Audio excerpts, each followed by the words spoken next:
বন্ধুরা আমি রাখি। আজকে চিংড়ি মাছ দিয়ে পটল আলুর তরকারি করব, সেটাই কীভাবে করব আপনাদের কাছে তুলে ধরছি।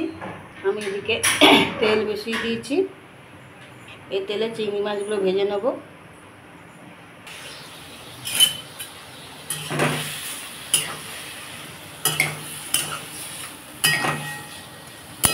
আমি এতে হলুদ আর লঙ্কা মাখিয়ে দিয়েছিলাম। চিংড়ি মাছ বেশি কড়া করে ভাজবো না, তাহলে শক্ত হয়ে যায়। আমি এরকমই নামিয়ে দেবো।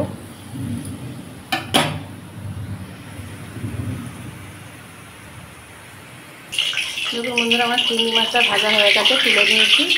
এবার কড়ার মধ্যে তেল বসিয়ে দিয়েছি, এবার তেলের মধ্যে আমি পটলগুলো ভেজে নেব।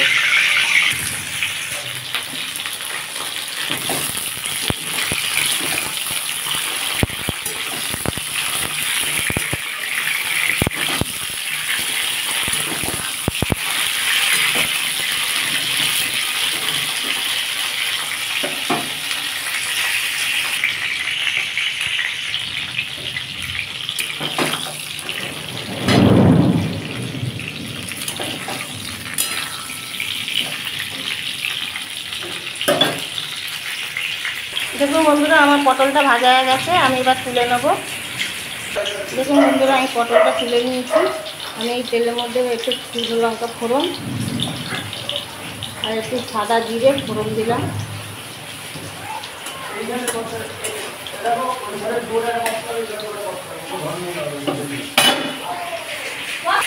দেখুন বন্ধুরা, এই তেলের মধ্যে আলু, পেঁয়াজ আর টমেটো দিয়ে দিয়েছি, দিয়ে একসাথে ভাজবো।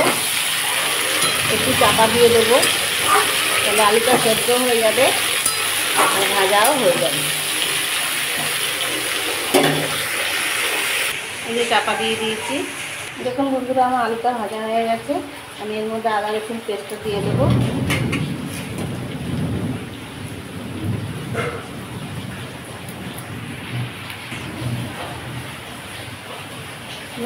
জিরে গুঁড়ো, লঙ্কা গুঁড়ো, হলুদ গুঁড়ো দিয়ে দিলাম বন্ধুরা। এবার এটাকে আমি কষবো যতক্ষণ না তেল গুঁড়োয়।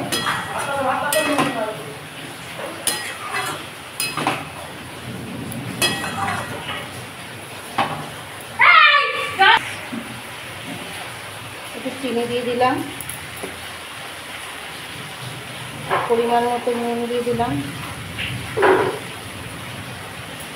দিয়ে এটাকে এবার ভালো করে কষবো যতক্ষণ না এর থেকে তেল দেবো।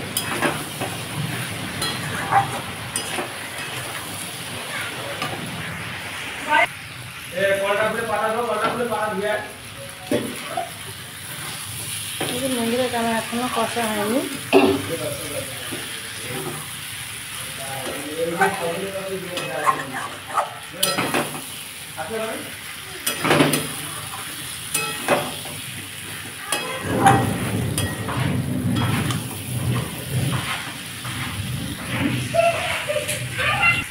দেখুন বন্ধুরা, আমি এর মধ্যে পটলগুলো দিয়ে দিয়েছি, দিয়ে আজকে আবার একটু কষে নেবো।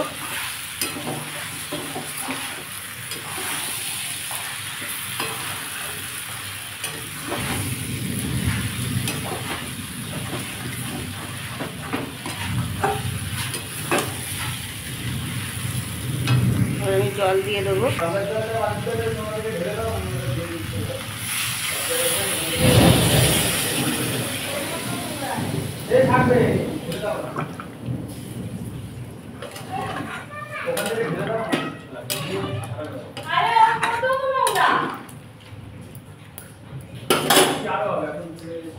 চিংড়ি মাছগুলো দিয়ে দিলাম।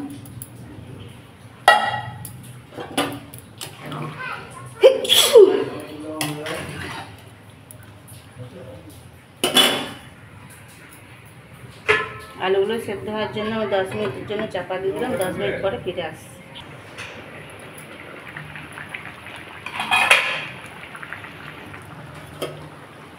দেখুন বন্ধুরা, আমার তরকারিটা হয়ে গেছে, আলুও সেদ্ধ হয়ে গেছে। আমি এর মধ্যে এবার গরম মশলা দিয়ে দেবো।